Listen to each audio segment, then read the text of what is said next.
Mi nombre es Maureen Gizarregui Correa y le voy a hablar sobre las proteínas. En primer lugar, las proteínas son moléculas formadas por aminoácidos que están unidos por un tipo de enlace conocido como enlace peptídico. Se clasifican en tres: fibrosas, globulares y mixtas. Además, encontramos una organización estructural que consta de cuatro. La primera, que es llamada estructura primaria, es una secuencia de cadena de aminoácidos. Luego encontramos la secundaria, la cual ocurre cuando los aminoácidos en la secuencia interactúan a través de enlaces de hidrógeno. Ya acá encontramos que está la hoja plegada y la hélice alfa.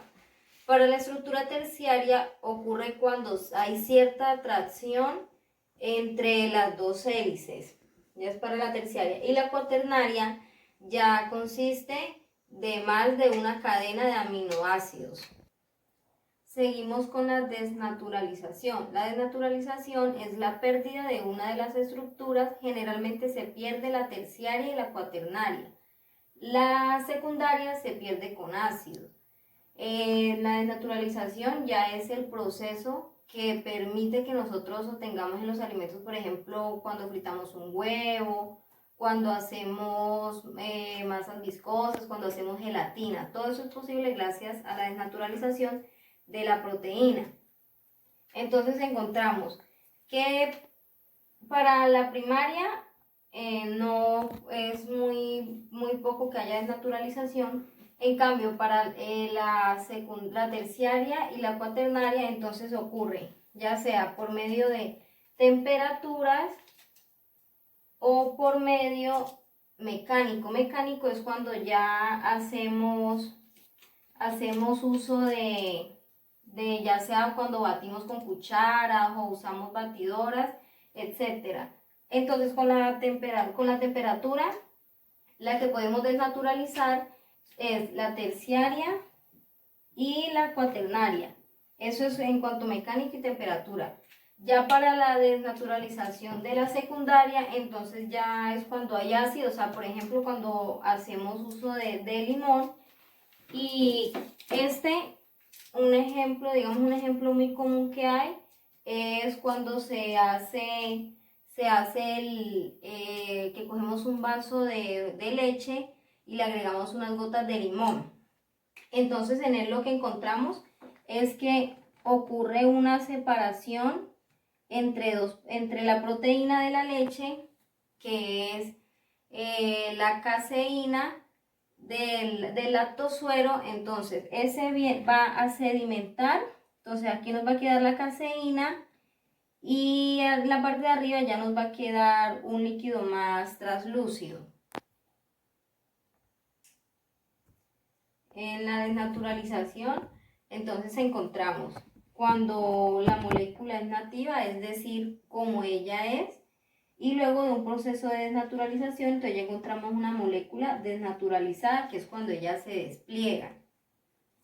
Hay procesos o alimentos en los que esta desnaturalización puede ser de renaturalización, es decir, puede reversirse. Entonces encontramos, por ejemplo, en cuanto al huevo, el huevo cuando nosotros lo fritamos, él lo que hace es que la proteína con el calor, ella empieza a desnaturalizarse, es decir, va perdiendo su estructura. Entonces ella empieza a abrirse, se va abriendo y ella se va a ir uniendo con las otras proteínas que se están desnaturalizando. Y van a ir a empezar a crear uniones y uniones, y por eso es que ella empieza a tornarse ya de ese color característico blanco de cuando es un huevo ya frito y de una textura más dura. En este caso, la desnaturalización es irreversible porque el huevo no va a volver a su estructura inicial. En cambio, cuando es, por ejemplo, la gelatina se hace el proceso de desnaturalización y ella sí puede ser reversible porque cuando nosotros la llevamos a la nevera ya ella compacta, pero cuando nosotros la sacamos del refrigerador y la dejamos reposar a temperatura ambiente, ya ella va empezando otra vez a un proceso de renaturalización. Entonces encontramos unas propiedades de las proteínas, entre ellas está la proteína interfaciales. Entonces son alimentos de tipo espuma o emulsión, y estos son sistemas dispersos inestables. Por ejemplo, los merengues, que los merengues están hechos de batir el huevo, y ellos, cuando uno los bate, ellos empiezan, digamos, se desnaturaliza la proteína. Luego empieza como a decir, uno dice, se está bajando, como bajando la espuma. Ella lo que está haciendo es volviendo otra vez a su estado inicial. Entonces, para compactar, digamos, para que ese proceso de desnaturalización no se pierda, no se baje la espuma, entonces lo que se hace es adicionarle azúcar, lo cual ya le va a brindar una estabilidad mayor. También encontramos la propiedad de hidratación. Esta está relacionada con la absorción de agua. Entonces podemos encontrarlo, digamos, dividirlo en dos.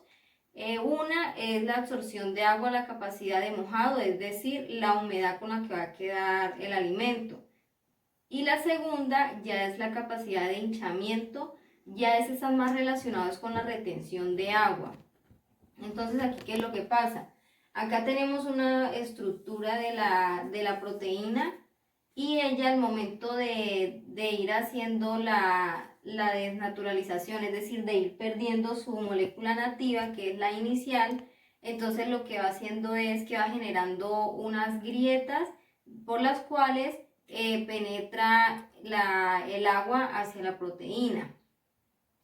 En cuanto a la unión del sabor, está relacionada también con la hidratación, para que la proteína, digamos, que uno le pueda dar ese acreedor de que tiene buen sabor, debe tener la capacidad de retener el sabor durante su proceso y de soltarlo durante el masticado. En cuanto a la gelación, ya es una fase intermedia entre sólido y líquido.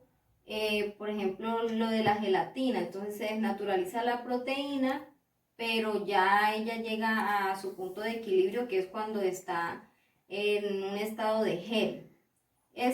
Pues es reversible. En cuanto al proceso de desnaturalización para los merengues, entonces lo que pasa es que inicialmente se encuentra un estado digamos, de aire, aceite, pero entonces al momento de nosotros hacer un proceso de batido, lo que va a pasar es que el aire va a quedar adentro y ya la parte, digamos, aceitosa va a quedar afuera. Por eso es que los merengues son así, por dentro son como vacíos y por fuera ya tienen una forma más compacta. Eso es todo sobre lo de las proteínas.